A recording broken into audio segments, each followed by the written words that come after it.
It was beyond anything I could have imagined.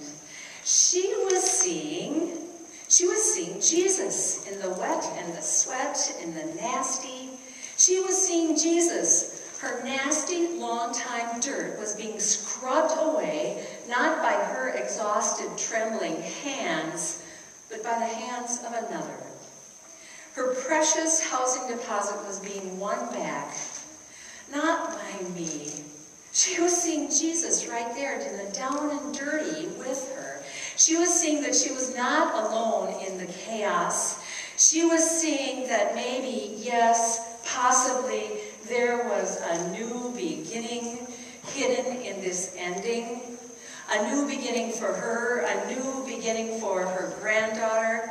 Even if the first step looked like disaster, even if the first step along the way was letting go of everything and going into a homeless shelter, she was seeing Jesus.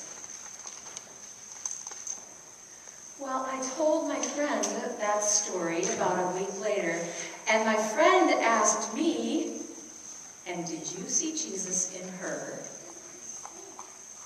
Did you see Jesus in her? In that stressed out, trembling, homeless grandmother who was loving her granddaughter sacrificially, who was going homeless so that her granddaughter, could be safe. Did I see Jesus in her? Do you see Jesus? Where do you see Jesus? Do you dare say that you see Jesus? My Pentecostal and African American friends up at Community Emergency Service see Jesus in the everyday. My friends up there who are clinging in the midst of chaos, hunting for hope, they see Jesus. Do you see Jesus? Where do you see Jesus? Well, the disciples thought they saw Jesus. They thought they knew him well because they had walked with him and talked with him.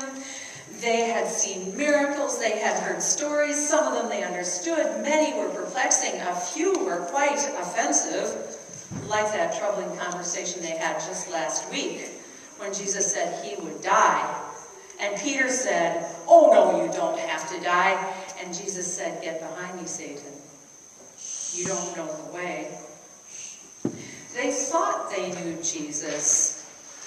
They thought they knew Jesus. And so the three of them, Peter, James, and John, I'm sure felt special or were glad that Jesus chose them to go up the mountain with him. Some male bonding time, I suppose. Maybe there would be an apology or at least an explanation for that outburst last week. They thought they knew him. They thought they saw him for who he really was. They thought they were in the inner circle. But then there was that blinding light that blazed from within Jesus. And then there were the two holy companions, Moses and Elijah, the big guys, the law and the gospel, the law and the prophet. It was all there, far more than they had imagined. Now, that had been there all the time, because you see, Jesus had been since the beginning. Jesus was the one who played with creation at its beginning. Jesus was the one who loved with the fullness of God's love. But they hadn't seen that. In this moment, all of God's glory was revealed. Jesus was unveiled. I think that Jesus is not the one who was changed. I think this transfiguration was about the disciples being changed. Well, good old Peter leaped in and said, "Let's do something. Let's do something. Let's build a shelter. Let's build sacred places." There was so much more that they could do in response to this holy thing. But before he could finish, his plan was interrupted. The holy cloud rolled in and interrupted his plans, and the voice spoke out, "This is my beloved Son. We've heard those words before at the beginning of this journey. This is my beloved Son, whom I dearly love and delight in. And they collapsed. They were silenced. They collapsed. God interrupted their plans. God interrupted the chatter. And then said these new words, added these words to the baptismal words. Listen to him. Listen to him. Listen to him. Is that clear? And there was silence. And then the cloud of unknowing rolled away.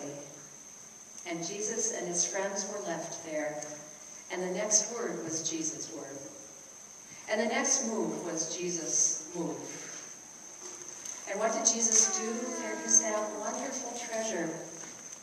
And Jesus came. And Jesus came close to them and touched them and said, get up. Don't be afraid. Except he says more than that. He says, and be raised. Where else do we hear that? And be raised. It's a whisper of the resurrection. He is resurrecting his silenced and confounded disciples. Be raised to new life. Be raised. Don't be afraid. Do you ever need to hear those words? Be raised to new life. Don't be afraid of this new life.